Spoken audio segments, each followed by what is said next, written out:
नमस्कार मंडळी, तुम्ही ऐकत आहात रेडिओ नगर 90.4 FM. आवाज तुमचा आणि मी RJ रेणुका आहे तुमच्यासोबत. शिक्षणावर आधारित ज्ञानगंगा शो मध्ये आपलं स्वागत. दर शनिवारी दुपारी 1 वाजता प्रसारित होणाऱ्या या शो मध्ये आपण ऐकणार आहोत Vinoba app post of the मंथचे मानकरी ठरलेल्या शिक्षकांच्या मुलाखती. पाथर्डी तालुक्यातील करंजी जवळील भट्टीवाडी जिल्हा परिषद प्राथमिक शाळेमधील उपक्रमशील शिक्षक श्रीयुत जयराम सातपुते यांच्याशी संवाद साधत आहेत भूषण देशमुख.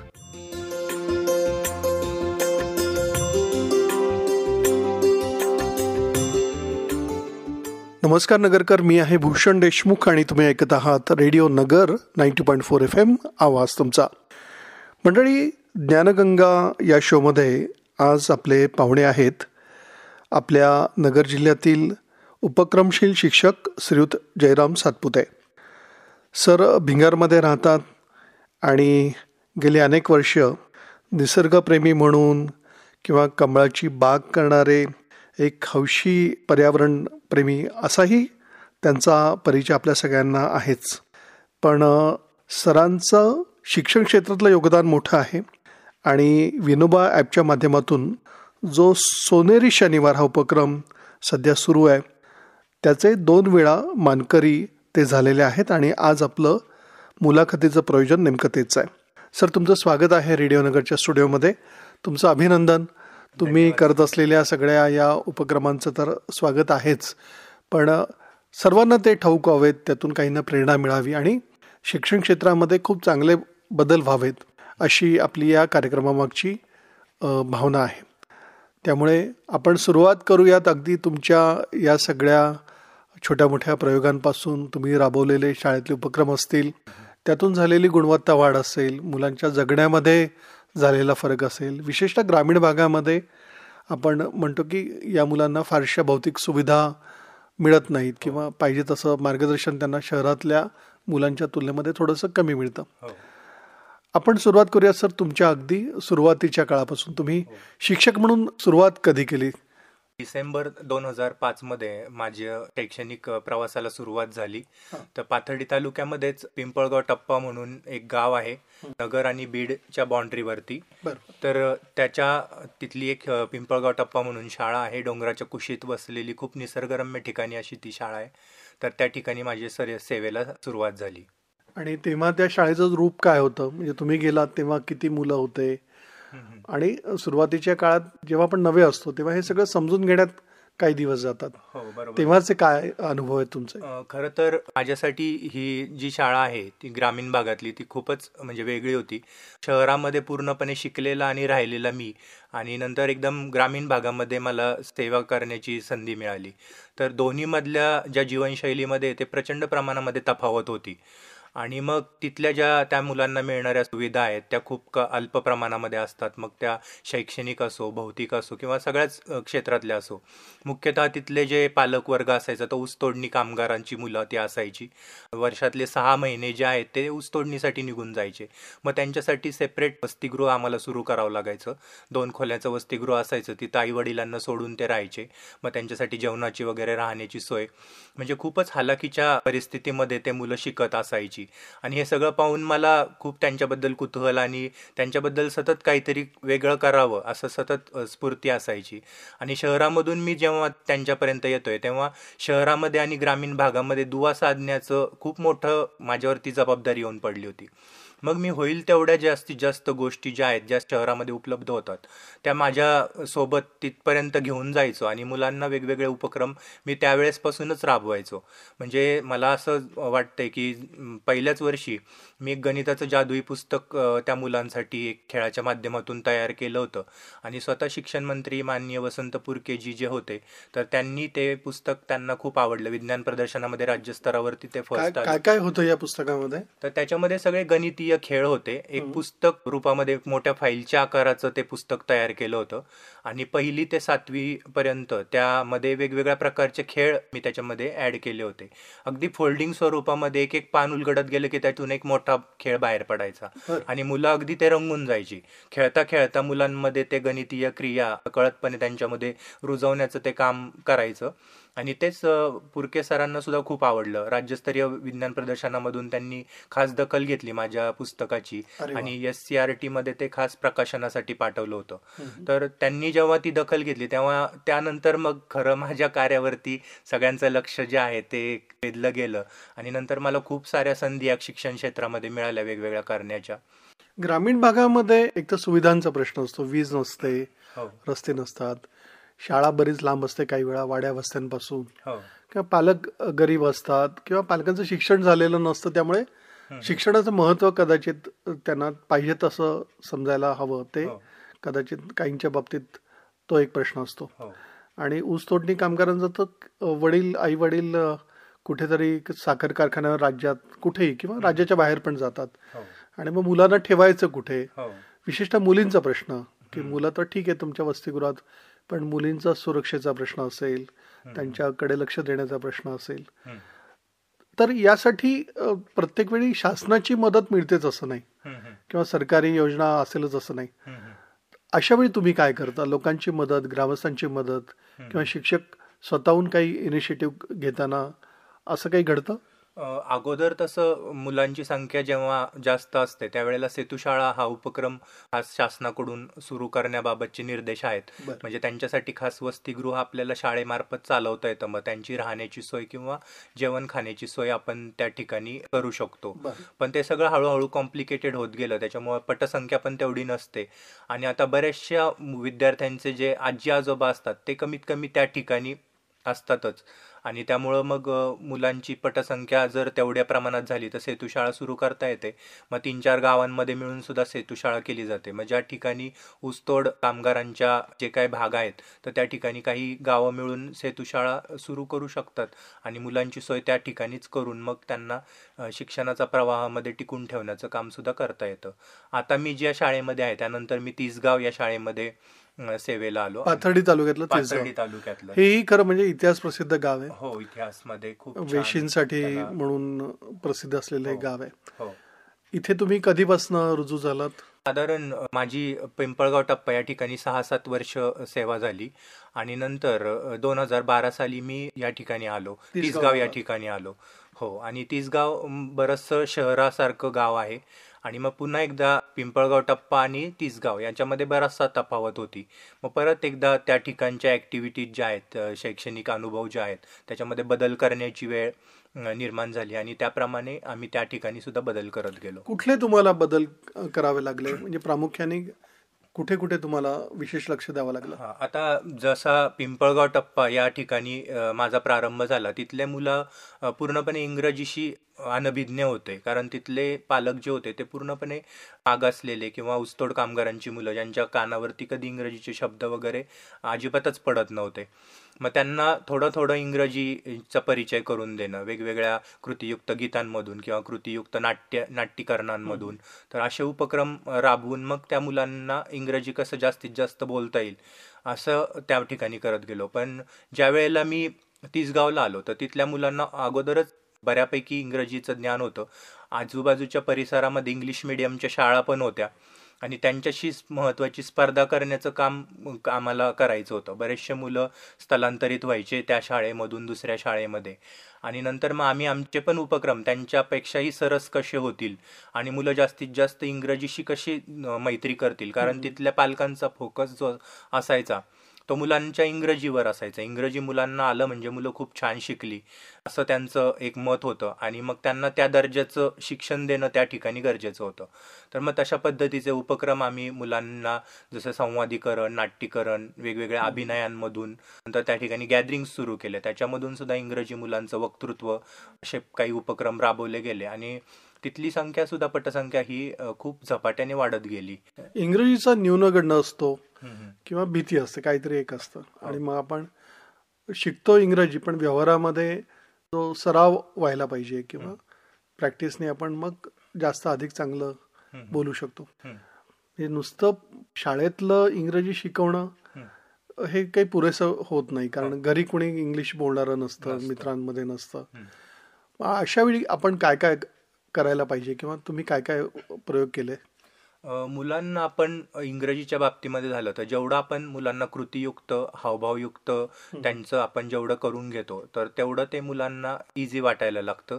आणि मग मुलांना आपण जेवढं जास्तीत जास्त, आता मुलं जेव्हा घरी जातात तेव्हा पालकांकडून तर त्यांच्याकडून इंग्रजी बोलण्याची अपेक्षा नसतेच किंवा ते बोललं जातच नाही. पण शाळेमध्ये असताना आम्ही जास्तीत जास्त इंग्रजी बोलण्याचा सराव करतो. मुलांशी इंग्रजी बोलणं, त्यांना इंग्रजीतून इन्स्ट्रक्शन्स देणं आणि मग मुलांनी त्याचं पालन करणं. किंवा बुधवार हा दिवस जो असतो तो इंग्रजी बोलण्याचा दिवस म्हणून आम्ही ठरवतो. मग त्यावेळेला मुलांनी जास्तीत जास्त इंग्रजी बोलायचं असतं, असं त्यांच्यावर आम्ही बंधन ठेवतो. मग बंधनामधून मुलं तोडकी मोडकी का व्हायना, चुकीची का व्हायना, हे इंग्रजी बोलतात आणि मग त्याच्यामधून हळूहळू ते चुकून चुकून मग शिकत जातात. तर अशा पद्धतीने अनौपचारिक उपक्रम आम्ही घेत असतो. आमच्या शाळेचे एक यूट्यूब चॅनल सुद्धा आहे. आम्ही मुलांचे जे काही कॉन्व्हर्सेशन जे आहे तर त्याचे व्हिडिओज आम्ही छोटे छोटे तयार करून त्याच्यावर अपलोड करत असतो. आणि मग ते मुलं नेहमी अधूनमधून सुद्धा ते व्हिडिओज बघतात आणि त्यांचं परत कॉन्व्हर्सेशन जे आहे ते परत एकदा त्यांना रिमाइंड होत राहतं आणि मग त्याच्यातून अजून ते चांगलं चांगलं करत राहतात आणि हे जे बोलत राहतात. नवीन जे तंत्रज्ञान उपलब्ध आहे, हो सोशल मीडिया असेल, इंटरनेट असेल, कॉम्प्युटर असेल, जे पूर्वी 20-1 वर्षापूर्वी या गोष्टी शाळांमध्ये ग्रामीण भागामध्ये कुठे दिसत नव्हत्या. हा आता मात्र या गोष्टी आहेत, हो पण त्यांचा वापर करणारे शिक्षक फार कमी दिसतात. म्हणजे स्वतःहून या गोष्टी शिकून घेणं, हो आधी शिक्षकाने शिकून घ्यायला पाहिजेत हो आणि मग त्या तंत्रज्ञानाचा उपयोग करून मग मुलांपर्यंत ते सगळं पोहोचवलं पाहिजे. हो तुम्ही हे सुरुवातीला अवघड नाही वाटलं किंवा हे आणखीन ओझं आहे असं अनेकांचं म्हणणं असतं, हा हा तसं काही तुमच्या बाबतीत घडलं? नाही, खरं तर मीच म्हणजे नव्या पिढीमधला असल्यामुळं मी 11वी-12वी पासूनच इंटरनेट चांगल्या पद्धतीने वापरायचो. म्हणजे त्यावेळेला सोशल साईट्समध्ये ऑर्कुट ही एक सोशल साईट सगळ्यात सुरुवातीला आली होती आणि मग त्याच्यावरती सुद्धा माझं अकाउंट होतं आणि नंतर हळूहळू मग डेव्हलप होत गेलं. मग फेसबुक वगैरे, व्हॉट्सअप वगैरे या सोशल साईट्स नंतर आल्या. म्हणजे 12वीच्या नंतरच मी माझं ऑर्कुटचं अकाउंट ओपन केलेलं होतं आणि त्या कशा गोष्टी वापरायच्या किंवा कुठल्या गोष्टी कशा पद्धतीने वापरल्या पाहिजे आणि त्याचा वापर कसा प्रॉपरली केला पाहिजे ह्या सगळ्या गोष्टींचं ज्ञान मला होतं. आणि मग त्याच्यामुळं जेव्हा विद्यार्थ्यांपर्यंत हे आलं, आता कोरोना लॉकडाऊन जेव्हा झाला तेव्हा विद्यार्थी आमच्याकडे दुसरा पर्यायच नव्हता की त्या सोशल साईट्सच्या माध्यमातून आणि मोबाईलच्या माध्यमातूनच विद्यार्थ्यांशी संपर्क आम्हाला करणं भाग पडलं. आणि मग मुलं सुद्धा त्याच्यामध्ये सुरुवातीला तर तेवढा वेळेपुरतं तर मुलांना ते शिक्षण मिळालं, पण हळूहळू त्याचा वापर प्रचंड प्रमाणात वाढला, अवाजवी वाढला आणि मग मुलं त्याच्यामध्ये गुंतत गेली आणि मग त्याचा वापर सुयोग्यरित्या न झाल्यामुळं, प्रमाणाच्या पेक्षा जास्त झाल्यामुळं मग अनेक समस्या उद्भवत गेल्या. आणि मग त्याच्यामधूनच मार्ग निघण्यासाठी म्हणून विनोबा ॲपने खूप छान असं प्लॅटफॉर्म सगळ्यांसाठी करून दिलं, सोनेरी शनिवार, दप्तरमुक्त शनिवार. आणि त्याच्यामध्ये वेगवेगळे उपक्रम आम्ही घेत राहतो की मुलांना त्या मोबाईलपासून दूर कसं करता येईल आणि त्याच्या दुष्परिणामांपासून दूर करून त्यांना वास्तव जीवनाशी कसं त्यांना पुन्हा एकदा जोडता येईल. तर याच्यासाठी म्हणून काही उपक्रम आम्ही राबवायला सुरुवात कुठले केली. कुठले उपक्रम तुम्ही सर राबवता नेमकं? मला अगदी सविस्तर तपशीलवार सांगितलं तर बाकीच्यांना पण हो ते समजू शकेल.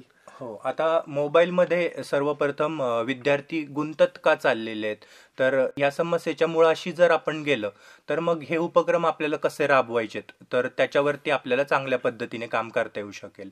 आता मोबाईलमध्ये मुलं कुठल्या कुठल्या गोष्टींमध्ये अडकतात ते सर्वप्रथम आपण जर बालमानसशास्त्राच्या दृष्टिकोनातून पाहिलं तर ते म्हणजे त्यांचे रील्स एक असतात, दुसरं म्हणजे कार्टून्स असतात आणि तिसरं म्हणजे गेम्स असतात. तर ह्या 3 गोष्टींमध्ये मुलं अडकले जातात. आता त्याच्यामध्ये त्यांनी काय केलेलं आहे की खूप स्ट्रॉंग असे चेतक त्याच्यामध्ये वापरलेले आहेत. आता चेतक जे आहेत ते आपल्या पंचज्ञानेंद्रियाशी संबंधित आहेत. म्हणजे जास्तीत जास्त मुलांचं कॉन्सन्ट्रेशन त्याच्याकडं कसं ओढलं जाईल. मग समजा भडक रंगसंगती असेल, त्यांनी जे काय ते ॲप्स बनवलेले आहेत किंवा जे चित्र बनवलेले आहेत तर त्यांना असे रंगसंगती जी असते ती अट्रॅक्टिव्ह असते.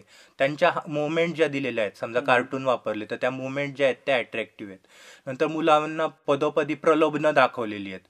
म्हणजे समजा एखादा गेम असतील तर एका स्टेपमधून दुसऱ्या स्टेपमध्ये जाताना त्यांना काहीतरी बक्षिसं दिलेली आहेत किंवा एक अवॉर्ड मिळाला मला, मी दुसऱ्या लेवलला पोहोचतोय, मग माझ्याकडे एवढे पॉईंट्स झाले. मग पॉईंट्सच्या माध्यमातून किंवा अशी जे चेतकांची लेवल जी आहे ती त्यांनी वाढवलेली आहे. आणि मग त्या चेतकांमध्ये मुलगा अडकून पडतो आणि त्याला ते व्यसन जडायला लागतं की मला अजून पुढं जायचंय. आणि त्या तुलनेमध्ये आपलं जे अध्ययन अध्यापन प्रक्रियेमधले चेतक आहेत तर ते थोडेसे मागे पडतात. आणि मग त्याला अध्ययन अध्यापन प्रक्रिया जी आहे ती कंटाळवाणी वाटायला लागते. त्याच्यापेक्षा त्याला इंटरेस्टिंग वाटतं मोबाईल आणि त्याच्यावरचे रील्स, आणि मग तो शिक्षण प्रक्रियेमध्ये थोडासा मागं पडायला लागतो आणि त्याला जे वेड लागतं किंवा जे व्यसन त्याला जडलेलं असतं ते मोबाईलचं असतं. मग आम्ही जोपर्यंत शिक्षण क्षेत्रातले चेतक जे आहेत ते जोपर्यंत त्याच्यापेक्षा स्ट्रॉंगली वापरत नाही, तर तोपर्यंत मुलांना अध्ययन अध्यापन प्रक्रियेकडं ओढणं किंवा त्यांना खेचून ठेवणं हे खूप कठीण काम झालेलं आहे. आणि दुसरं म्हणजे अध्ययन अध्यापन प्रक्रिया जी आहे ती थोडीशी कंटाळवाणी वाटते. दुसरं त्याच्यामध्ये आपण अजून एक टेक्निक वापरू शकतो, ते म्हणजे मुलांचं त्याच्यामध्ये समुपदेशनाने मुलांना त्या मोबाईलपासून परावृत्त करणं. खूप स्ट्रॉंग चेतक आपल्याला सतत अध्ययन अध्यापना प्रक्रियेमध्ये वापरता येणं शक्य नाही. मग मुलांचं जर आपण व्यवस्थितरित्या समुपदेशन केलं आणि मुलांना त्याच्या बरोबरीने इकडं पण आपण जर चेतक वापरत गेलो तर हे सोपं काम नाही सर. म्हणजे नक्कीच समुपदेशन करणं ही फार कौशल्याची गोष्ट आहे आणि मुलाचं मन वळवणं किंवा पुन्हा त्यांना आपल्या मोबाईल पासून दूर नेऊन बाकीच्या गोष्टींकडे त्यांच्या वेळेनुसार किंवा आवडीनुसार त्यांना त्या दिशेला नेणं. हे कसं तुम्हाला शिकवलं गेलं की तुम्ही स्वतःहून शिकून घेतलं? ते ऍक्च्युली मलाच बालमानसशास्त्राची प्रचंड प्रमाणात आवड आहे. म्हणजे मी डीएडला होतो त्यावेळेलाच आम्हाला रश्मी येवलेकर मॅडम म्हणून आहेत, तर त्या मानसशास्त्रज्ञ आहेत. तर त्या मानसशास्त्र विषय इतका सुंदर शिकवायच्या, म्हणजे त्या शिकवत नव्हत्या तर त्या आमच्यामध्ये त्या रुजवायच्या. तर तो मानसशास्त्र विषय तर इतक्या सुंदररित्या त्या सांगायच्या, प्रत्येक गोष्टीच्या मुळाशी कसं जायचं मुलांच्या बालमानसशास्त्रानुसार. तर त्या आम्हाला आमच्यामध्ये त्या रुजवायचा प्रयत्न करायच्या आणि तिथूनच मला खरी आवड या बालमानसशास्त्राची लागली. त्याच्यानंतर मी अनेक पुस्तकं पण त्याच्यावरचे वाचत गेलो आणि तेजग्यान फाउंडेशन म्हणून आहे, तर त्यांची काही बालमानसशास्त्रावरचे जे व्याख्यानं आणि समुपदेशनाचे कोर्सेस आहेत तर ते पण मी अटेंड केलेले आहेत. आणि मग त्याच्या माध्यमातून मुलांना जास्तीत जास्त त्यांच्या समस्यांच्या मुळापर्यंत कसं जायचं तर ते मी त्याच्यामधून शिकलो. आणि मग त्याच्यानुसार आपण जर या पद्धतीने आपण त्याच्यामध्ये आपल्यामध्ये बदल केला किंवा अध्ययन अध्यापन प्रक्रियेमध्ये काही चेतकांचा वापर करत गेलो तर नक्कीच मुलं त्याच्याकडं जातील, म्हणजे लक्ष वेधलं जाईल त्यांचं जास्तीत जास्त, त्यांच्या हातून दूर होईल. आणि खूप छान प्रतिक्रिया आमच्या पालकांच्या येतात. काही आमच्या शाळेमध्ये ऍडमिशन घेतल्यावर तर काही मुलांचा मोबाईल तर लगेचच सुटून जातो, पण मॅक्झिमम जवळजवळ सर्वच मुलांचा मोबाईलचं प्रमाण खूप कमी झालेलं असतं. आणि जेव्हा मुलं मोबाईल वापरतात तेव्हा तो सुयोग्य पद्धतीनेच वापरतात, म्हणजे काय बघायचं असतं काय नाही हे त्या मुलांना माहीत असतं. आणि हे आम्ही एक तर चेतकांचा वापर आणि प्लस समुपदेशन अशा दोन्ही क्रिया ज्या आहेत त्या सायमल्टेनियसली आम्ही शाळेमध्ये करत असतो. त्यामुळं हा बदल जो असतो तो पालकांना लगेच दिसतो. दुसऱ्या शाळांमधून आमच्या शाळांमध्ये जेव्हा पाल्य प्रवेश घेतात तर त्या पालकांना तर हा फरक झटकन दिसून येतो आणि ते शेअर सुद्धा करतात. आता आणखीन दोन समस्या अशा आहेत की बऱ्याचदा पालकच मोबाईलमध्ये गढून गेलेले असतात, त्यांना वेळच राहत नाही आपल्या मुला मुलींशी मन मोकळेपणाने बोलणं, क्वालिटी टाइम ज्याला म्हणतो आपण, तो वेळ त्यांना देणं. आई बाबांना सुधारवणं हे पण काम तुम्हाला करावं लागतं? हो, बऱ्याचदा. म्हणजे बऱ्याचदा असं होतं की आईवडिलांचाच अनेक गोष्टींशी विरोध असतो, मग त्यांना पटवून द्यावं लागतं की आम्ही जे करतोय, तुम्हाला जर तुमच्या पाल्यामध्ये जर खरोखर परिवर्तन हवं असेल तर तुम्ही आमचं काही दिवस तरी ऐका आणि मग तुम्हाला जर परिवर्तन वाटलं तर तुम्ही कंटिन्यू करा, नाही वाटलं तर मग आम्ही तुमचं ऐकू. मग अशा पद्धतीने पालकांमध्ये सुद्धा काही गोष्टींचं परिवर्तन आम्हाला अगोदर करून घ्यावं लागतं. कधी कधी त्यांना वाटते की आम्ही चुकीचं करतोय, पण आता जसं रुटीनली दररोजच आमच्याकडे मुलं असतात, मुलांच्या समस्या असतात आणि कॉमन समस्यांवरती काय केलं पाहिजे हे बराचदा आम्हाला अनुभव आलेला असतो, तरी सुद्धा खूप नवीन नवीन प्रयोग चालू असतात. असं नाही तर असं केलं पाहिजे मुलांना, असं नाही तर, आणि त्यात पण शारीरिक शिक्षा करायच्या नाहीत मुलांना. तर या सगळ्यांचं एक सूत्रीपणा करून आम्हाला आमची भूमिका पालक बजावायची सभा असते. पण होत, पालकांच्या काही सूचना येत असतील. हो, पालक सभा पण असतात आणि काही सांस्कृतिक कार्यक्रम वगैरे आम्ही मध्ये मध्ये आयोजित करतो, तर त्यामध्ये सुद्धा पालक येतात आणि आपल्या काही प्रॉब्लेम्स असतील किंवा गोष्टी असतील तर ते आमच्याशी शेअर करतात आणि आम्ही त्यांच्यावरती पण उपाय सुचवत असतो. मुलांनी मोबाईलवर काय पाहावं आणि काय पाहू नये किंवा मुलं नेमकं काय पाहतात जर आई वडील नसतील, शिक्षक नसतील समोर, तर हे नियंत्रण आणणं थोडंसं अवघड मला वाटतं. की मुलांच्या हातात एकदा मोबाईल दिला तर त्याला सगळ्या गोष्टी ज्या आपल्याकडे येतात मोबाईलवर त्याच्याबरोबर वाईट गोष्टी पण, हे कसं रोखलं जाऊ शकतं? आता आपण जर मुलांना असं म्हटलं की मोबाईलवरती हे बघायचं नाही किंवा ते बघायचं नाही, पण तो त्या आभासी जगतामध्ये इतका गुरफटत गेलेला असतो त्या मायाजाळामध्ये की तो आपलं ऐकणारच नाही किंवा तो ऐकूच शकत नाही. मग अशा वेळेला आम्ही हे जे काही वेगवेगळे उपक्रम आम्ही राबवतो, तर तो उपक्रम म्हणजेच एक भाग असतो की मोबाईलचा प्रॉपर वापर कसा करायचा. तर आता थोडक्यामध्ये मी माझा पहिला उपक्रम सांगतो. तर आम्ही म्हणजे प्रत्येक शाळांमध्येच हा एक उपक्रम राबवला जातो की मातीच्या वस्तू बनवणे. पण आता जसं जसं जग बदलतंय, आता तंत्रज्ञानाचं आक्रमण झालेलं आहे एका बाजूने आपल्याकडं, आणि मग फक्त मातीच्या वस्तू बनवून आणा किंवा बनवा शाळेमध्ये याच्यावरच भागणार नाहीये. तर मुलांना थोडंसं चॅलेंजिंग आपल्याला द्यावं लागणार आहे आणि तंत्रज्ञानाशी आपली कॉम्पिटिशन असणार आहे. तर मग आम्ही काय करतो की त्यांना एक विशिष्ट असा विषय देतो. आता थोडक्यामध्ये एक उदाहरणार्थ एक किल्ल्याची प्रतिकृती बनवायच्यात. तर मग किल्ल्याची प्रतिकृती बनवायची, तर मग आम्ही असे काही गट तयार करतो आणि प्रत्येक गटाला त्यांच्या आवडीनुसार एक विषय, एक किल्ला त्यांना निवडायला सांगतो. मग कुणी रायगड, कुणी प्रतापगड किंवा कुणी शिवनेरी त्यांनी निवडलेला असेल. मग त्याच्या संबंधी सगळी माहिती त्यांना संकलित करायला लावतो. मग ती माहिती ते कुठून संकलित करणार, एक तर पाठ्यपुस्तकामधून, इयत्ता 4थीच्या पाठ्यपुस्तकामध्ये आहे, किंवा मग इंटरनेटवरती गुगल सर्च करून ते त्या माहिती तयार करणार, त्याचे फोटोग्राफ्स मिळवणार.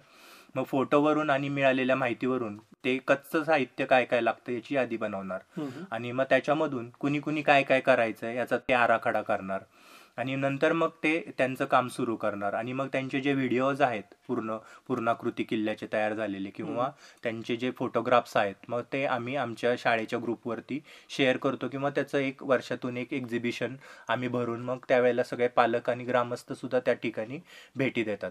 आता हा उपक्रम जरी छोटा वाटत असला तरी त्याच्यामध्ये आम्ही काय नेहमीचाच उपक्रम आहे, तो मातीच्या वस्तू बनवणे हाच उपक्रम आहे, पण त्याचं स्वरूप बदललंय, अधिक आकर्षक केलंय. त्याच्यामध्ये मुलांच्या सृजनशीलतेला वाव दिलाय, त्याच्यामध्ये मुलांच्या नेतृत्व गुणाचा विकास होणार आहे. ते काय सर्च करायचं, कुठून सर्च करायचंय आणि नकळत मोबाईलवरून सर्च करायचंय म्हणजे मोबाईलचा वापर कसा करायचा हे त्यांना समजणार आहे. म्हणजे ते मुलं ते जे आहेत ते इनडायरेक्टली म्हणजे त्यांना अप्रत्यक्षरित्या ते त्याच्यामधून त्याचं ज्ञान घेणार आहेत. आता दुसरा एक उपक्रम आहे तो म्हणजे आमचा दरवर्षीच आम्ही तो एकदा किंवा दोनदा वर्षातून आम्ही घेतच असतो, तर तो म्हणजे क्षेत्रभेट. आता क्षेत्रभेट हा उपक्रम जवळजवळ सर्व शाळांमध्येच घेतला जातो. तर जसं मी म्हणलं की आमच्या शाळेचे उपक्रम आम्ही थोडंसं त्याचं स्वरूप बदलून घेतो आणि त्याला थोडंसं व्यापक बनवतो. मग आम्ही काय केलं की त्याचं नाव दिलंय निसर्ग अभ्यास सहल म्हणून आम्ही आमच्या उपक्रमाला नाव दिलंय.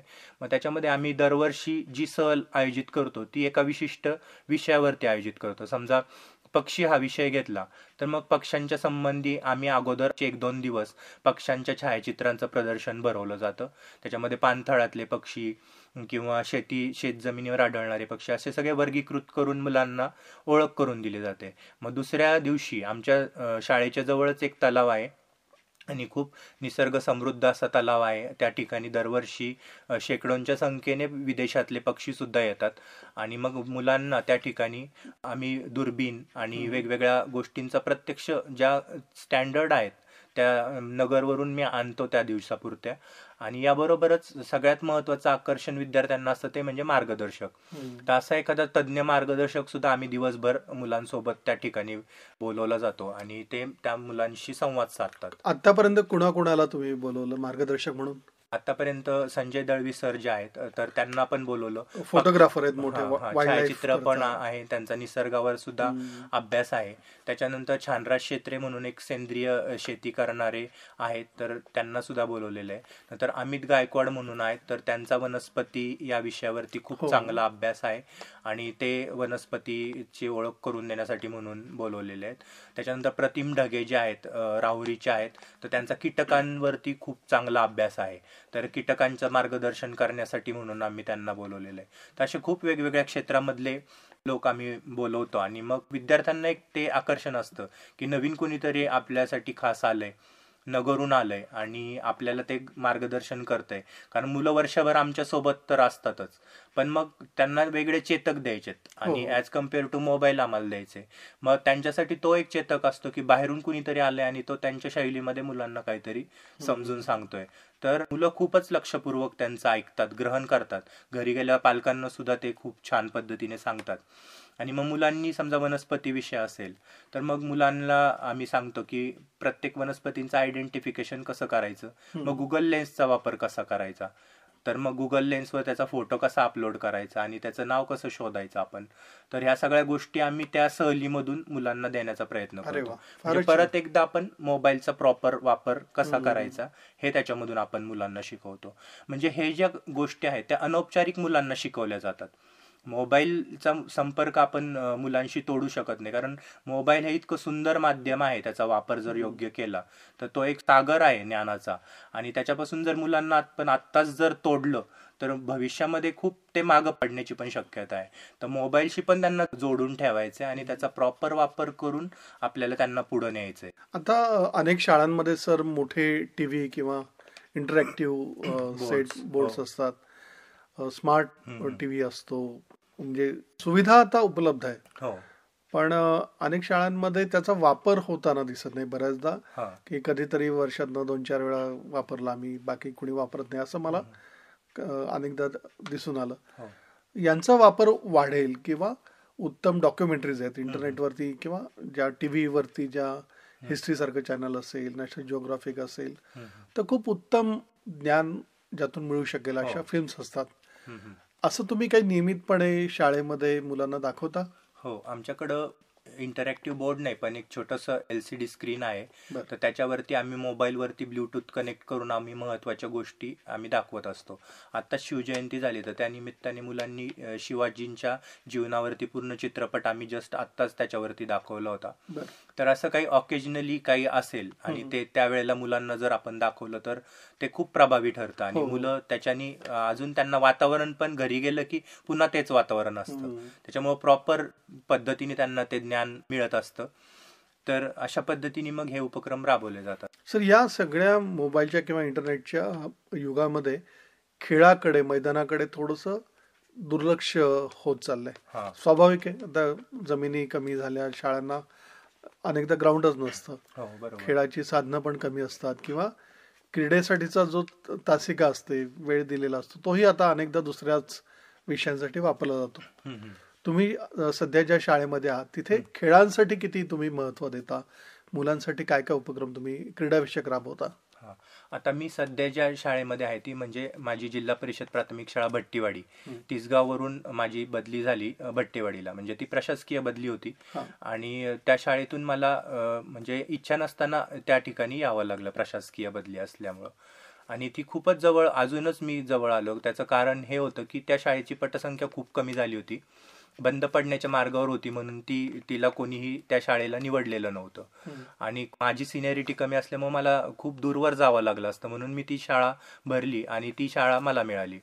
पण त्या शाळेमध्ये रुजू झाल्यानंतर झालं असं की तिसगाव परिसरातले जे जे पालक मला ओळखत होते, माझ्या अध्यापना पद्धतीबद्दल ज्यांना ज्यांना माहिती होतं आणि ज्यांना माझ्यावर विश्वास होता, आणि अचानक तिसगावमधून मी भट्टीवाडीला गेल्यामुळं जवळजवळ 20-25 किलोमीटर अंतर त्या ठिकाणापासून होतं, तर त्यांनी तिकडची मुलं आमच्या शाळेमध्ये पाठवायला सुरुवात केली.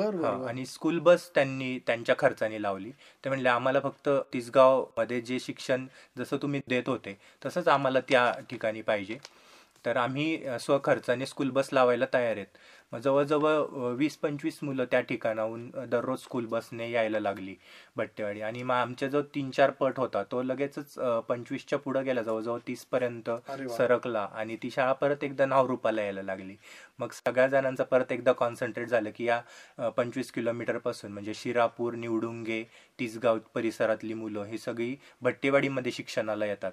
आणि मग आमची सुद्धा जबाबदारी अजून वाढली की इतक्या लांबून मुलं येत असतील तर मग आपल्याला काहीतरी वेगवेगळ्या ऍक्टिव्हिटीज घ्यायला पाहिजे. मला थोडं तुमच्या शाळेच्या इमारतीबद्दल, तिथल्या सुविधांबद्दल, मैदानाबद्दल, तुम्ही किती जण आहात शिक्षक आणि कसं आहे गावातलं वातावरण, गावाविषयी पण थोडंसं सांगा. हो, तर भट्टीवाडी जी शाळा आहे ती खूपच डोंगराळ, सगळीकडून डोंगर आणि अगदी निसर्गाच्या कुशीमध्ये वसलेलं एक सुंदरसं असं गाव, एक छोटीशी वाडी आहे. आणि त्याच्यामध्ये एका बाजूला शाळेच्या झरा वाहतो, एका बाजूला तलाव आहे मोठा, आणि सगळीकडून डोंगरांनी वेढलेलं असं ते गाव आहे. आणि करंजीपासून अगदी 2 किलोमीटर अंतरावरच आहे. आणि माझ्या सहकारी शिक्षक जे आहेत ते परमेश्वर भवर, म्हणजे हे आमचे अगोदरपासूनच मित्र आहेत. आणि नंतर मी शाळेवरती आल्यापासून आमच्या दोघांची म्हणजे अजूनच मैत्री वाढली आणि प्रत्येक उपक्रमामध्ये त्यांचं तेवढंच मोलाचं सहकार्य माझ्यासोबत असतं आणि त्याच्यामुळं मग आम्ही जास्तीत जास्त उपक्रम त्या ठिकाणी चांगल्यात चांगले आम्ही त्या ठिकाणी यशस्वीरित्या राबवू शकतो. तर तिथलं जे भौतिकदृष्ट्या जर ती शाळा पाहिली तर त्या ठिकाणी 4 ते 5 पट आणि 10 पटापेक्षा पुढं कधी तिथं पटसंख्या वाढलीच नव्हती आणि त्याच्यामुळं ती शाळा सगळ्यांकडून दुर्लक्षित होत गेली. मग ह्या शाळेमध्ये जर 4-5च विद्यार्थी शिकत असतील तर मग या शाळेला कशाला फॅसिलिटीज द्यायच्या, असा दृष्टिकोन प्रशासनाचा आणि ग्रामस्थांचा, ग्रामपंचायतीचा पण असायचा. त्याच्यामुळे अजूनही त्या शाळेला कंपाऊंड नाही आहे. पण जेव्हा आम्ही रुजू झालो तेव्हा आम्ही फक्त फोकस एवढाच केला की मुलांची गुणवत्ता कशी टिकून राहील आणि मुलं आपली कशी वेगवेगळ्या क्षेत्रामध्ये चमकतील. जर आम्ही भौतिक दृष्ट्या जर आम्ही शाळा सुधारवण्याचा प्रयत्न केला असता तर मग विद्यार्थ्यांची गुणवत्ता जी आहे ती त्याच्यामध्ये आमचं थोडंसं दुर्लक्ष होण्याची शक्यता होती. कारण मग आणि मग त्यामुळं आम्ही फक्त गुणवत्तेकडे फोकस केला. त्यामुळं भौतिकदृष्ट्या जरी समृद्ध नसली तरी आमच्या शाळेची गुणवत्ता जी आहे ती खूप चांगली आहे. मुलांना खूप छान शिस्त आहे आणि सगळ्या क्षेत्रामध्ये मुलं चमकतात. जवळजवळ विविध गुणदर्शन स्पर्धा ज्या होतात तर त्याच्यामध्ये जिल्हास्तरीय पारितोषिक मिळवणारी अनेक मुलं आहेत. तालुकास्तरीय ज्या वेगवेगळ्या स्पर्धा होतात त्याच्यामध्ये सुद्धा तालुका स्तरातून प्रथम क्रमांक मिळून जिल्हा स्तरामध्ये जाणारी भट्टेवाडी एवढी छोटीशी शाळा असून सुद्धा त्यातली जास्तीत जास्त मुलं दरवर्षी त्या ठिकाणी जातात. मुलांचे खेळ काय असतात साधारण, मैदानी खेळ कुठले कुठले खेळतात? आता आमचं जे आहे ते मैदानच आम्हाला खूप कमी आहे. मैदानी खेळ आम्हाला जास्त घेता येत नाही, पण त्यातल्या त्यात छोटे छोटे आम्ही मनोरंजक खेळ उपलब्ध जागेनुसार घेत असतो. पण आमचा अजून एक वेगळा असा उपक्रम असतो तो म्हणजे गिर्यारोहण. तर आमच्याकडं मैदान नाही पण आमच्याकडे इतके सारे डोंगर आहेत. अरे वा. तर मग आम्ही दरवर्षी वर्षातून एकदा दोनदा मुलांचं गिर्यारोहण घेतो. मी जेव्हा त्या ठिकाणी रुजू झालो त्या मुलांना विचारलं तुम्ही या डोंगरावर कधी गेलेत का रे, कारण डोंगर पाहिले की मला असं वाटायचं की मला कधी एकदा तिथं जावं, किती फिरून यावं असं. तर मुलं म्हणायचे नाही सर, आमचे आई वडील आम्हाला कधी जाऊनच देत नाहीत. म्हणजे ग्रामीण भागातली विद्यार्थी असून सुद्धा जर त्यांना त्या डोंगरावर जाता येत नसेल तर मग याच्यापेक्षा दुर्भाग्य काय असू शकतं. आणि पालकांना सुद्धा वेळ नसायचा आणि विद्यार्थी सुद्धा त्यांचं ऐकायचे. अगोदरची जी पिढी असायची ती दिवसभर त्यांचं एकदा डोंगरात गेले की त्यांचं सगळं जीवन जे आहे ते निसर्गामध्येच जायचं, ते संध्याकाळीच घरी यायचे. म्हणजे हे मुलं थोडक्यात त्या आनंदापासून वंचित होते. तर मग शाळेच्या माध्यमातूनच आपण त्यांना तो आनंद मिळवून द्यायचा असं उपक्रमाच्या माध्यमातून आम्ही ठरवलं. आणि मग गिर्यारोहणाची जी सफर असते ती आम्ही एकदा किंवा दोनदा वर्षातून आम्ही मुलांना त्या डोंगरावरती घेऊन जातो. मग त्याच्यामध्ये डोंगर कसा चढायचा, कुठं आपण एकमेकाला सपोर्ट द्यायचा, कुठं सपोर्ट नाही द्यायचा, पाठीवरती बॅग घेऊन कसं चढायचं, तर ह्या सगळ्या गोष्टी मुलांना शिकवल्या जातात. कुठं घसरत उतरायचं. तसा डोंगर फारसा चढायला अवघड नाहीये, म्हणजे रिस्क फारशी नसते. रिस्क पण आपण त्याच्यामध्ये किती घेतोय याला पण महत्व आहे. जास्त रिस्क न घेता आपल्याला हे सगळे उपक्रम राबवायचे पण मुलांना त्याचा अनुभव पण द्यायचा आहे. तर मग या सगळ्या गोष्टी घेतो. मुलांना खूप आनंद येतो या गिर्यारोहणाच्या सफरीमध्ये आणि मुलं मोबाईल पासून परत एकदा वास्तव जीवनाशी जोडले जातात. सर, गर्भगिरीचा हा सगळा डोंगररांगेचा भाग आहे तो धार्मिक दृष्ट्या तर महत्वाचा आहेच, कारण 9 नाथांपैकी 5 नाथांचं अनेक वर्षांचं वास्तव्य, त्यांची भ्रमंती, त्यांची साधना त्यांनी या डोंगरामध्ये केली. पण तेवढंच महत्व बायोडायव्हर्सिटीच्या दृष्टिकोनातून आहे. जैव विविधता जी आहे, झाडं असतील, पक्षी असतील, फळं असतील, फुलं असतील, या निसर्गाचा तर तुम्हाला अभ्यास आहेच आहे. पण तुम्ही आता ज्या शाळेमध्ये आहात तिथे कुठल्या कुठल्या प्रकारचे पक्षी दिसतात, कुठली झाडं आहेत, निसर्गाच्या दृष्टीने काय वेगळेपण आहे त्या भागाचं? त्या ठिकाणी तलवार बदक, ज्याला पिंटेड डक म्हणतात, पिंटेल डक, तर तो खूप मोठ्या संख्येने त्या ठिकाणी हजेरी लावतो. त्याच्यानंतर रेड हेडेड पोचर्ड्स असतात, लालसरी म्हणून ज्याचं नाव आहे मराठी, तर ते पोचर्ड सुद्धा त्या ठिकाणी मोठ्या संख्येने हजेरी लावतात. 3-4 वर्षापूर्वी तर त्या ठिकाणी आपले सायबेरियन जे आहेत करकोचे, तर त्यांनी सुद्धा हजेरी लावली होती. तर असे बरेचसे परदेशातले पक्षी सुद्धा असतात. रंगीत करकोचे तर तिथं नेहमीच असतात, कांडेसर करकोचेचे ते सुद्धा असतात. त्याच्यानंतर शराटी पक्ष्यांच्या पण वेगवेगळ्या प्रजाती आहेत. लाल डोक्याचा शराटी म्हणा किंवा अजून वेगवेगळ्या प्रकारची शराटी पक्षी जे आहेत, पांढरा शराटी, तर हे नेहमी तिथं असतात त्या तळ्यावरती. आणि मुलांना मग जेव्हा ते त्यांच्याकडे दिलेलं, आमच्याकडे एक बुकलेट आहे, प्रत्येक मुलाकडे सेपरेट बुकलेट असतं आणि मग मुलं त्याच्यामध्ये पक्षी बघतात आणि त्याचं नाव शोधतात. तर असा अरे एक वा. आम्ही गेम घेत असतो. मुलं तर ओळखायला लागले हो, असेल मुलं नावानिशी. तर खूप पक्षी ओळखतात आणि त्या माध्यमातून आम्ही खेळ स्वरूपात घेतो, त्याच्यामुळं मुलांना सुद्धा खूप आनंद वाटतो पक्षी ओळखण्यासाठी. आणि झाडं कुठल्या कुठल्या प्रकारची आहेत?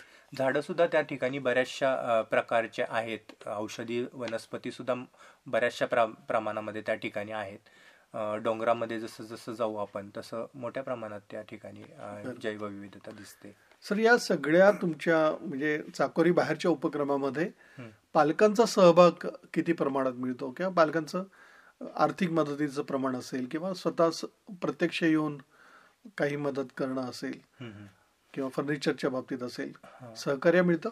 हो, आता समजा आमच्या भट्टीवाडी गावातला जो विचार केला तर भट्टीवाडीहून येणारे फक्त आता 5-7च मुलं भट्टीवाडीचे आहेत. बरं. बाकीचे जेवढे मुलं आहेत, आता जवळजवळ 35 पेक्षा पुढं पटसंख्या आमची आहे, तर बाकीचे सगळे आजूबाजूच्या गावामधून येतात आणि गाडी करून आमच्या शाळेमध्ये येतात. म्हणजे ते त्या ठिकाणाहून आमच्या शाळेमध्ये येतात. म्हणजे ते पालक थोडेसे शिक्षणाच्या प्रती जागरूकच आहेत आणि त्यांना माहिती की इथं काहीतरी वेगळं होतंय, वेगळे काहीतरी गोष्टी या ठिकाणी अनुभवायला मिळतात, मुलांमध्ये या ठिकाणी फरक दिसतोय आणि यांची गुणवत्ता ही वेळोवेळी हे सिद्ध करून दाखवलेली आहे. म्हणून ते पालक त्या ठिकाणी पाठवत असतात. त्याच्यामुळे जागरूक पालक आहेत तर त्यांचं सहकार्य मिळायला सुद्धा आम्हाला खूप सोपं जातं. आणि मग आम्ही त्यांच्या मदतीनेच एक उपक्रम राबवला होता. तर त्याच्यामध्ये आम्ही दरवर्षी काही ना काही प्रोजेक्ट करतो आणि त्याचं प्रदर्शन भरवत असतो. तर आमच्या शाळेमध्ये आम्ही 2 ग्रुप केलेले आहेत, एक रेड आणि एक येल्लो. तर मुलांचा युनिफॉर्म सुद्धा आठवड्यातले 2 दिवस तशा पद्धतीच्या असतात.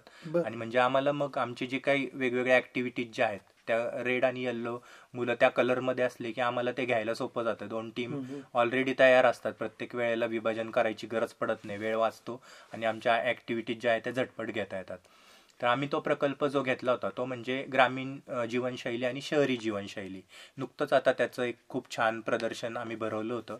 करंजी गावामधून सुद्धा खूप लोक त्या उपक्रमाला येऊन भेटी देऊन गेले. त्याच्यामध्ये आम्ही येल्लो गटासाठी ग्रामीण जीवनशैली हा विषय दिलता आणि रेड गटासाठी आम्ही शहरी जीवनशैली हा विषय दिलता. मग रेड गटामध्ये आणि येल्लो गटामध्ये एक त्यांचा गटप्रमुख नेमला होता आणि सगळं जे काही कारण ते त्याच्या सूचनेनुसार त्यांना मुलांना करायचं होतं. मग ग्रामीण जीवनशैलीमध्ये सगळी ग्रामीण जीवनशैली मुलांना तयार करायची होती. मग ग्रामीण भागामध्ये काय असतात तर डोंगर असतात, कच्ची घरी असतात, मग ते झोपड्या वगैरे त्यांना बनवायच्या होत्या, झाडांची संख्या जास्त असते, तिथं पशुपालन चालतं. मग त्या पशुपालनामध्ये मुलांना त्यांच्या छोट्या छोट्या बाहुल्या किंवा गाई म्हशी ज्या काय असतील त्या आणून गोठा बांधायचा होता. तर ह्या सगळ्या गोष्टी त्यांना करायच्या होत्या. नंतर तिथलं प्रशासन कसं चालतं, मग ग्रामपंचायत कार्यालय असेल ते त्यांना उभं करायचं होतं. तिथलं आरोग्याची व्यवस्था कोण बघतं तर मग प्राथमिक आरोग्य केंद्र पाहतं, मग ते त्यांना त्या ठिकाणी तयार करून उभं करायचं होतं. मग कच्चे रस्ते, मग त्या ठिकाणी ट्रॅक्टरचा वापर, शेती, शेतकरी, मग बैलगाडी, ह्या सगळ्या गोष्टी त्यांनी उभं केल्या होत्या. नंतर तिथं नदी दाखवणे, डोंगरातून कसा नदीचा उगम होतो, तर ह्या सगळ्या गोष्टी मुलांनी स्वतः तयार करून मग आणल्या होत्या. मग आम्ही काय केलं, त्या व्यवस्थित अरेंज करून त्याचं एक छानसं खेडेगावच तयार केलं. ते पाहिलं की असं वाटायचं की आपण कुठंतरी खेड्यामध्ये फिरतोय की काय. तसंच शहरामधल्या मुलांनी वेगवेगळ्या बिल्डिंग्स तयार केल्या होत्या, शाळा कॉलेज अशा इमारती बांधल्या होत्या, विमानतळ तयार केलं होतं, प्रत्येक मुलाकडं खेळण्या असतातच छोट्या छोट्या. मग रेल्वे स्टेशन तयार केलं होतं, बस स्टँड तयार केलं होतं, चौक दाखवला होता, मध्ये पोलीस, मग तिथं सिग्नल्स असतात, मग छोट्या छोट्या गाड्या त्यांनी हायवेवरती ठेवल्या होत्या. अशा पद्धतीने मग स्विमिंग पूल, जॉगिंग पार्क, अशा सगळ्या गोष्टी मुलांनी तयार करून आणल्या होत्या. मग हे विषय जे आहेत ते त्यांच्या लीडरने त्यांना वाटून दिले होते की कुणी कुणी काय काय करायचं. आणि जेव्हा प्रदर्शनाची वेळ होती तेव्हा आम्ही फक्त ते अरेंज केले आणि त्याच्यामधून मग एक पूर्ण शहरच तयार झालं. फार वेगळा उपक्रम. आणि वेगळा. आणि फक्त एवढंच नाही तर प्रत्येक मुलाला प्रेझेंटेशन पण करायचं होतं. मग प्रेझेंटेशन कसं करणार तर शहरातले जे विद्यार्थी होते ते पूर्ण शहरातले कपडे, वेशभूषा ज्या आहेत त्या वेगवेगळ्या प्रकारे शहरातल्या वेशभूषा करून आले होते आणि ते त्यांच्या प्रोजेक्टची माहिती देत होते. आणि जे ग्रामीण भागातले गट जो आहे त्यांनी सगळ्यांनी ग्रामीण भागातला वेशभूषा करून मग ते ग्रामीण भागातली माहिती पालकांना देत होते. याबरोबरच एक शेतकरी नृत्य जे आहे ते ग्रामीण भागातल्या मुलांसाठी बसवलेलं होतं आणि शहरी एक डान्स जो आहे तर तो डान्स जो आहे तो शहरी विद्यार्थ्यांसाठी बसवला होता. आणि असं एक सगळं एकसूत्रीपणे आणि आदरणीय संजय दळवी सरांचं छायाचित्र प्रदर्शन त्याच्यासोबत आम्ही भरवलं होतं. तर खूप सुंदर प्रतिसाद मिळाला, अगदी भरगच्च शाळा झाली होती. आणि अशा पद्धतीने मग मुलांना जे काय आभासी विश्व आहे मोबाईलचं त्याच्याकडून वळून आपण मुलांना वास्तववादी कडं आपल्याला न्यायचंय. फारच चांगलं सर. मला असं वाटतं की असे उपक्रम प्रत्येकाने आपापल्या शाळेमध्ये राबवले पाहिजेत. हो, वेगळी सिच्युएशन असेल ना, प्रत्येकाचं गाव वेगळं असेल, शहर वेगळं असेल, प्रत्येकाच्या कल्पना वेगळ्या असतील. हो, त्यातून खूप त्यांच्या सर्जनशीलतेला वाव मिळेल. हो. आपण काय काय करू शकतो हे त्यांना पहिल्यांदा या निमित्ताने कळेल. फारच उत्तम. आता बरेचसे ग्रामीण भागातले मुलं जे आहेत त्यांना शहरामध्ये जाता येत नाही, किंवा त्यांनी विमानतळ कधी पाहिलेलं नाही, किंवा रेल्वे स्टेशन कधीच पाहिलेलं नाही, कारण वाडीच्या बाहेर कधी ते गेलेलेच नाहीत. मग पुन्हा एकदा त्यांना तो मित्र आहे तो म्हणजे मोबाईल, त्याच्यावरती ते सर्च करणार, त्याच्यामधून ते फोटोग्राफ्स ते पाहणार की कशा कशा वस्तू बनवता येऊ शकतात आपल्याला. तर ह्या गोष्टी ते परत मुलं करतात. आणि मग मोबाईलचा परत प्रॉपर वापर कसा करता येतो आपल्याला, की आपल्याला ह्याच गोष्टी ज्या आहेत त्या भविष्यामध्ये उपयोगी पडणार आहेत. आणि असं मुलांना आत्तापासूनच सवय लागली तर ते निश्चितच भविष्यात सुद्धा मोबाईलचा योग्य वापर करतील. चांगलं काय वाईट काय हे त्यांना आपण त्याच्यावरती फोर्सफुली बिंबवण्यापेक्षा इनडायरेक्टली जर आपण शिक्षणाच्या माध्यमातून जर आपण करत गेलं तर नक्कीच ते जास्त प्रभावी. दंड करण्यापेक्षा, मारहाण करण्यापेक्षा, मोबाईल फेकून दे असं म्हणण्यापेक्षा या गोष्टी इनडायरेक्टली ऑटोमॅटिकच या उपक्रमांमधून होत राहणार आहेत.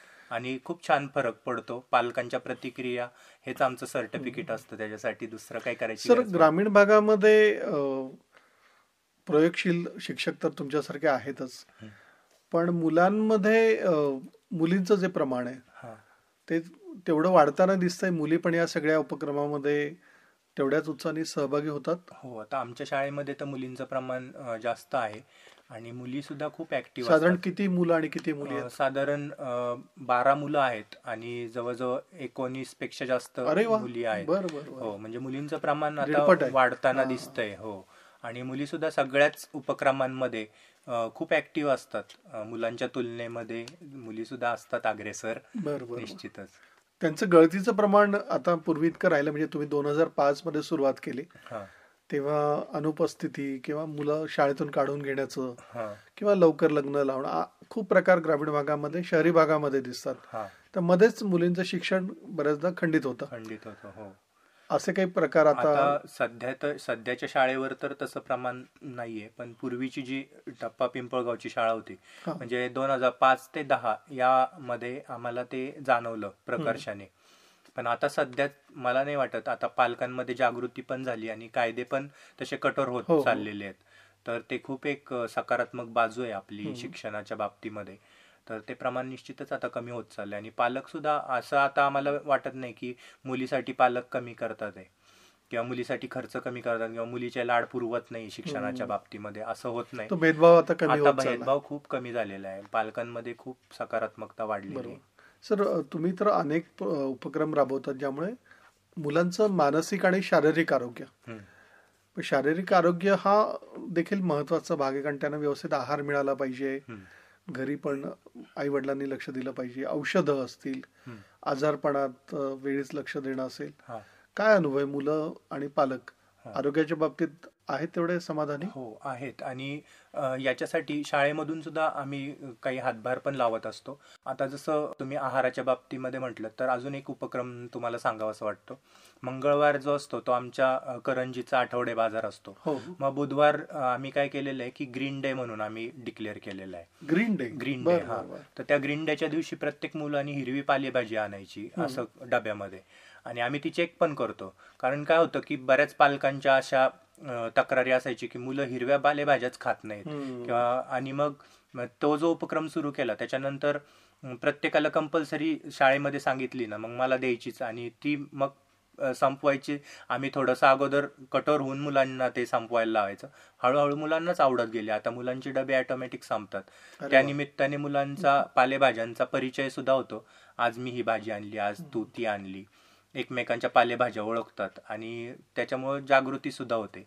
याबरोबरच आम्ही शालेय पोषण आहारामध्ये पण जे काय वेगवेगळे घटक टाकत असतो किंवा जे काय पूरक आहार मुलांना दिला जातो, तर त्या प्रत्येकाचे उपयोगसुद्धा मुलांना सांगितले जातात. जसं की दुधी भोपळा असतो, तो आमच्या भाताच्या खिचडीमध्ये नेहमी असतो. मग त्याचे हृदयाशी खूप छान असे भरपूर फायदे आहेत दुधी भोपळ्याचे. तर तो दुधी भोपळा आम्ही नेहमी टाकत असतो. बटाट्याच्या ऐवजी दुधी भोपळा टाकला जातो कारण त्याचे खूप औषधी उपयोग हो, आहेत. हो. तर मग अशा पद्धतीने मुलं सुद्धा घरी सांगतात. त्याच्यानंतर मुलांना दररोज कंपल्सरी सॅलड डब्याला आणायला सांगितलेलं असतं. त्याच्यामध्ये मुलं मुळा, गाजर, बीट यापैकी कुठलंही जे उपलब्ध असेल तर ते सॅलड मुलं डब्यासाठी आणतात. आता ह्या ज्या गोष्टी आहेत या विशेष शहरामध्ये जर आपण असतो तर त्या विकत आणाव्या लागल्या असत्या, परंतु ते ग्रामीण भागातलेच मुलं आहेत, त्यांच्या प्रत्येकाच्या घरी ते पिकतंय. फक्त ते प्रॉपरली त्याचं सेवन झालं पाहिजे. शाळेच्या माध्यमातून आम्ही जागृती करायचा प्रयत्न करतो आणि या उपक्रमांमुळं त्या गोष्टी विद्यार्थ्यांमध्ये जातात आणि पालकांमध्ये पण त्याप्रमाणे जागृती निर्माण होते अगदी याच्यामध्ये. फार छान. शेतीशी असलेली नाळ खरं म्हणजे तुटायला नको, पण बऱ्याचदा शिक्षणामुळे काय होतं, हम्म, मुलांना असं वाटतं की आपल्याला चांगली पांढरपेशी काहीतरी जगण्यासाठी मोठ्या शहरात जाऊन नोकरीच करायची, हम्म, हम्म. आणि मग शेताशी असलेला त्याचा संबंध कमी होत जातो. हा. मुलं स्थलांतरित होतात, पालक फक्त राहतात, हम्म, हम्म. आणि हा मोठा ब्रेन ड्रेनचा जो भाग आहे, म्हणजे इथला मुलगा शहरात, शहरातला मुलगा आणखीन दिल्लीत, दिल्लीतला आणखीन कुठे हम्म, परदेशात. हम्म, तर तुम्हाला गेल्या 19-20 वर्षांच्या काळामध्ये हम्म. खूप विद्यार्थी तुमच्या हाताखालून गेले असतील ना? हो. काय अनुभव आहे तुमचं? मुलं किती गावाशी नाळ टिकून आहेत? हा. आता खरं तर म्हणजे पण या गोष्टीकडं एक सकारात्मक दृष्टीने पण बघू शकतो आणि एक नकारात्मक दृष्टिकोनातून पण बघू शकतो. आपण जसं बघतोय की शेतजमीन तर तेवढीच आहे, पण जसं मुलं जास्त असतात तेवढे शेतजमिनीचे तुकडे व्हायला लागलेले आहेत. मग त्यापेक्षा काही मुलं शहरामध्ये शिफ्ट झाली तर काय हरकत आहे, कारण शहरामध्ये उदरनिर्वाहाच्या साधनांची गरज पण आहे, तिथं नोकऱ्या पण अवेलेबल आहेत. मग त्यातले काही मुलं ग्रामीण भागामध्ये राहिले तर काय हरकत आहेत. मग शेतीचे तुकडे होण्यापेक्षा त्यातले काही मुलं खेड्यामध्ये राहून पण शेती करतात. फक्त आता गरज एवढीच आहे की ते आधुनिक पद्धतीने शेती जास्तीत जास्त कशी चांगल्या पद्धतीने करू शकतील. तर त्याचा पण आम्ही छोटासा एक डेमो मुलांना शाळेमध्ये दाखवला होता की मातीविना शेती, म्हणजे पाण्यावर पण आपल्याला वेगवेगळे क्रॉप्स आपल्याला घेता येतात. तर तो उपक्रम सुद्धा आम्ही मुलांना शाळेमध्ये दाखवला होता. प्रत्यक्ष पीक आम्ही मुलांना घेऊन दाखवलं होतं. ते पाणी वेळोवेळी बदलायचं आणि मग ते चांगले झाडं कसे चांगले छान वाढतात, अगदी हातभर कसे वाढतात, हा सगळा डेमो आम्ही मुलांना दाखवला होता. तर ह्या ज्या पद्धती आहेत, भविष्यामध्ये माती कमी होत जाणार आहे, आपापल्या वाट्याची जागा कमी होत जाणार आहे आणि तुम्ही कमी जागेमध्ये जास्तीत जास्त व्हरायटीचं पीक उत्पादन कसं घेऊ शकता किंवा त्याच्या कमी जागेमध्ये जास्त उत्पादन कसं घेऊ शकता किंवा मातीविना कसं घेऊ शकता, या गोष्टी मुलांना आत्तापासूनच जर आपण थोड्या द्यायला सुरुवात केली किंवा त्याचा परिचय मुलांना करून द्यायला सुरुवात केली शाळेच्या माध्यमातून, जरी तो अभ्यासक्रमाचा भाग नसला तरी कुठंतरी चाकोरी बाहेर जाऊन आपण मुलांना ते देणं आजची गरज आहे. आणि ते जर आपण देत राहिलं तर नक्कीच भविष्यामध्ये मुलं चांगल्या पद्धतीने शेती सुद्धा करू शकतील. अरे वा. सर, तुम्हाला स्वतःला खूप आवड आहे, तुमच्याकडे घरी कमळाची बाग आहे, तुम्ही पक्षी मित्र आहात, हा. पशुपक्ष्यांवर प्रेम करणारी फार थोडी मंडळी आपल्याकडे आहेत, पण तुम्ही मनापासून या सगळ्या गोष्टी करत असता. तुमच्याकडे आणखीन एक गुण म्हणजे तुम्ही उत्तम कलावंत आहात. तुम्ही पती पत्नी दोघंही गणपती उत्सवात घरी खूप मोठी तुमची आरास असते आणि ते देखावे बघायला मोठी गर्दी होते. अनेक पुरस्कार तुम्हाला मिळालेले आहेत. या सगळ्यांचा तुम्हाला शिक्षणामध्ये पण छान उपयोग होत असेल ना? हो, तुम्ही शाळेमध्ये मुलांना कसं जोडता या सगळ्या तुमच्या आवडीनिवडी, तुमच्या छंदाशी? आता हे सगळं माझे छंद आणि आवडीनिवडी ज्या आहेत त्या सगळ्या एकरूप झालेल्या आहेत असं मला वाटतं. म्हणजे शाळेतल्या ज्या गोष्टी आहेत त्या घरामध्ये येतात, घरातल्या ज्या आहेत त्या शाळेत येतात. बरं. आणि माझी पत्नी पण शिक्षिका आहे, त्याच्यामुळं जरी शाळेमध्ये काही प्रोजेक्ट असला आणि जरी काही कार्यक्रमाची पूर्वतयारी वगैरे जर करायची असेल, काही गोष्टी घरी तयार कराव्या लागतात, शाळेतला वेळ मुलांना शिकून तेवढा पुरेसा होत नाही, तर ती सुद्धा माझ्यासोबत तेवढ्याच मेहनतीने माझ्याशी जोडली जाते. तिला सुद्धा आवड आहे, ती सुद्धा त्या गोष्टी करायला मदत करते. आणि मग घरातल्या गोष्टी शाळेत जातात, शाळेतल्या बऱ्याचशा गोष्टी घरी येतात. माझा मुलगा पण जर काही शाळेमध्ये कार्यक्रम असेल तर त्याला आवर्जून शाळेमधला कार्यक्रम पाहायची इच्छा असते, मग त्याला पण आम्ही घेऊन जातो. मग त्या निमित्ताने त्याला सुद्धा काही गोष्टी शिकायला मिळतात, तो सुद्धा त्याच्या काही गोष्टी त्या ठिकाणी बनवतो. म्हणजे या सगळ्या गोष्टींचा फायदा नक्कीच होतो. सगळ्यांनाच म्हणजे होतो. शिक्षक जर आनंदी असेल, उत्साही असेल, हम्म. छंद जपणार असेल तर मुलांमध्ये तो एक आदर्श आपोआप हो. तो देऊ शकतो, हो. पोहोचवू शकतो. आणि माझ्या निसर्गामध्ये जेवढा काही माझा अभ्यास होतोय तर त्याचा वापर जर मुलांसाठी झाला किंवा मुलांचं ज्ञान त्याच्याने थोडं जरी वाढलं किंवा त्यांचा जर जो कल आहे तो संशोधनाकडे कसं जास्तीत जास्त जाता येईल, त्यांची निरीक्षण शक्ती कशी वाढेल, तर याकडे सुद्धा माझा कल असतो आणि त्या दृष्टीने माझे उपक्रम त्याच्यामध्ये चालू असतात. सर, विनोबा ॲपच्या माध्यमातून अनेक चांगल्या गोष्टी आता रुजतात आहेत, अनेकांना फायदा झाला आहे. त्यामध्ये रील्स जे आपण करतो, शैक्षणिक जे छोटे छोटे आपण डॉक्युमेंटरी वजा जे उपक्रम असतात त्याचं तुम्ही अपलोड करत असतात, हां. तुम्ही कुठले कुठले आतापर्यंत असे रील्स या ॲपवर अपलोड केलेत? आता मी जे आहे ते आता जसं सांगितलं की आमची निसर्ग अभ्यास सहल जी आहे हां. तर त्याच्यावरचा रील्स मी अपलोड केला आणि डाएटने सुद्धा त्याला चांगलं उचलून धरलं होतं त्या रील्सला आणि त्याला खूप सारे लाईक्स आले होते. आणि त्याच्यानंतर दुसरा प्रकल्प प्रदर्शनाचा पण मी आत्ताच एक रील्स बनवला, आता जे तुम्हाला सांगितलं ग्रामीण जीवनशैली हो. शहरी, आता तो फक्त अपलोड करायचा बाकी आहे. आणि त्याच्यानंतर माती कामाच्या वस्तू, त्याच्यानंतर वेगवेगळ्या प्रकारचे गणितीय कोडे असतील, मनोरंजक खेळ असतील किंवा काड्यांचे कोडे असतील की एक काडी हलवायची आणि त्याचा शेप असा झाला पाहिजे बरं, किंवा बरं. 2 काड्या हलवायच्या त्याचा शेप असा झाला पाहिजे. तर मुलांची तर्कशक्ती जी असते, बुद्धीचा जो भाग असतो तो प्रचंड प्रमाणामध्ये त्याचा विकास होत असतो. तर अशा स्वरूपाची जी कोडे आहेत तर अशा स्वरूपाचे उपक्रम आम्ही घेतो सोनेरी शनिवार याच्यामध्ये आणि तसे पण बरेचसे रील्स मी त्याच्यावरती अपलोड केलेले आहेत. अरे वा. याच्या पुढच्या काळामध्ये आणखीन कुठले उपक्रम तुमच्या मनात आहेत की शाळेमध्ये राबवायचे तुमच्या मुलांसाठी? त्यांचं व्यक्तिमत्व विकास असेल, त्यांना भाषा अनेक बोलता यायला हव्यात, किंवा शहरी मुलांच्या तुलनेमध्ये स्पर्धेमध्ये त्यांनी तेवढ्या छान पद्धतीने सहभाग घ्यायला पाहिजे. काय काय तुमच्या मनात आहे पुढच्या काळासाठी? पुढच्या काळामध्ये जे आहे ते फॉरेन, आता इंग्लिश तर आपल्याला माहिती आहे, पण भविष्य काळामध्ये फॉरेन लँग्वेजेसला पण तितकंच महत्त्व असणार आहे आणि त्या दृष्टीने सुद्धा मुलांना ज्ञान मिळणं खूप गरजेचं आहे. आता आपण बघतोय की CBSE पॅटर्न आहे, ICSE इंटरनॅशनल पॅटर्न आहे आणि त्याच्यामध्ये पण मुलं खूप पुढं चालली आहेत. आणि मग आपलं जिल्हा परिषदेचं जे शिक्षण आहे स्टेट गव्हर्नमेंटचं ते तेवढं असं सफिशियंट त्यांना नाही आहे. तर या वेगवेगळ्या माध्यमातून त्यांना फॉरेन लँग्वेजचं पण कसं देता येईल तर याकडं सुद्धा कल असणार आहे आणि मग त्या दृष्टीने सुद्धा प्रयत्न केले जातील. म्हणजे भविष्यामध्ये मला असं वाटतंय की फॉरेन लँग्वेजच्या बाबतीमध्ये पण मुलांना आत्तापासूनच काही ना काही लहान वयात लवकर शिकतात भाषा. म्हणजे जरी ते भारतामध्ये राहिले तरी पण परदेशी कंपन्या ज्या असतील तर त्याच्यामधून माध्यमातून ते कनेक्टेड राहू शकतात. तर हे भविष्यातल्या काही गरजा आहेत की ज्या 10-20 वर्षानंतर त्यांना जास्त स्कोप येऊ शकतो. आजची जे मुलं आहेत ते 10-20 वर्षानंतरचे प्रौढ नागरिक बनणार आहेत, तर आपल्याला 20 वर्ष पुढचा विचार करून आज त्यांना खाद्य द्यावं लागेल. स्किल डेव्हलपमेंट पण महत्वाचं आहे, त्यांच्यातल्या कौशल्यांना जास्तीत जास्त कसा वाव मिळेल. पूर्वी सुतारकाम शिकवलं जायचं शाळेमध्ये, पूर्वी अनेक गोष्टी आपल्याकडे नगर जिल्ह्यात पण 100 वर्षापूर्वी पण या केल्या जात होत्या, त्या पुन्हा कधीतरी आपल्याला वापराव्या लागतील. सर, आणखीन एक महत्वाचा प्रश्न म्हणजे नवीन शैक्षणिक धोरण, जे राष्ट्रीय शैक्षणिक धोरण आता आपल्याला सगळ्यांनाच त्याचा अवलंब करावा लागणार आहे. यामुळे काही फरक होईल असं वाटतं किंवा काय काय बदल तुम्हाला करावे लागतील? राष्ट्रीय शैक्षणिक धोरण म्हणजे धोरणं किती बदलले तरी पण शिक्षकाची भूमिका जी आहे ती तशीच राहणार आहे. आणि शिक्षकाला कसं आहे की जे शालाबाह्य कामाचं जे वाढतं स्वरूप, जे आता एवढ्या 2-3 कोरोना लॉकडाऊन नंतर तर प्रचंड मोठ्या प्रमाणात शैक्षणिक कामं वाढलेली आहेत. तर तुम्ही धोरणं किती बदलली पण जर शिक्षकाला शिकवण्यासाठी वेळच दिला नाही तर त्याचा काहीच उपयोग होणार नाही असं मला वाटतं. तर मग धोरणं तर बदलत राहतील, जसं वेगवेगळं स्वरूप बदलतंय, विकासात्मक तंत्रज्ञान येतंय तर त्यानुसार तर धोरणांमध्ये बदल केला जातोच. पण शिक्षकाची भूमिका जी असते म्हणजे शिक्षक आणि विद्यार्थी यांची नाळ तुटू न देता कुठंतरी शालाबाह्य कामं जी आहेत, अशैक्षणिक कामं जी आहेत तर ती कमी करून विद्यार्थी आणि शिक्षक जास्तीत जास्त वेळ कसं सोबत राहतील आणि त्यांच्यामध्ये जास्तीत जास्त आंतरक्रिया कशी होईल तर याकडं पण शासनाने लक्ष जर दिलं तर नक्कीच हे धोरणं खऱ्या अर्थाने यशस्वी ठरतील असं मला वाटतं. बरोबर. खरं म्हणजे समाज घडवण्याची जबाबदारी शिक्षकांवर असते. नवी पिढी सुदृढ कशी होईल, निकोप कशी होईल, चांगल्या दिशेने कशी पुढे जाईल, तर हे बरंच आपल्याला आपले गुरुजन, आपले शिक्षक मनावर बिंबवत असतात.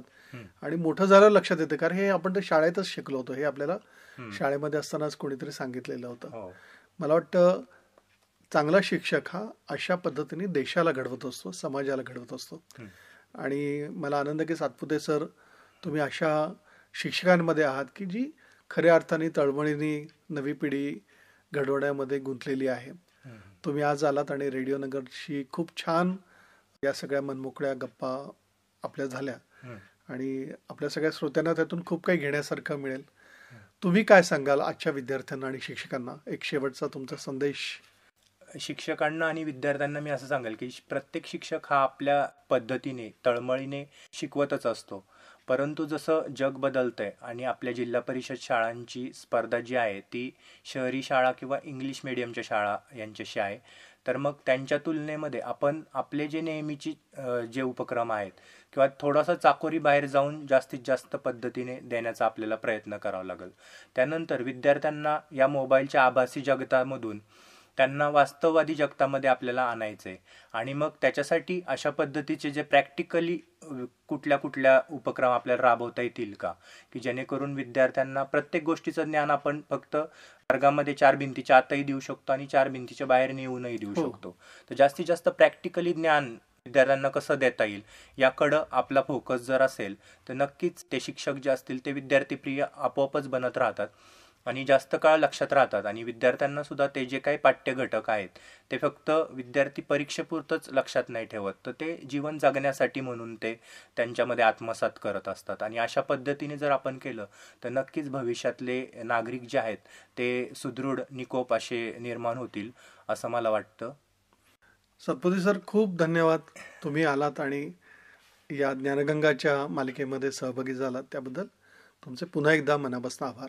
धन्यवाद. विनोबा ॲपच्या माध्यमातून मला जी ही संधी मिळाली त्याबद्दल मी विनोबा ॲप. मंडळी, दर शनिवारी प्रसारित होणाऱ्या शिक्षणावर आधारित ज्ञानगंगा शो मध्ये आपण ऐकलीत Vinoba app post of the मंथचे मानकरी ठरलेले पाथर्डी तालुक्यातील करंजी जवळील भट्टीवाडी जिल्हा परिषद प्राथमिक शाळेमधील उपक्रमशील शिक्षक जयराम सातपुते यांची मुलाखत.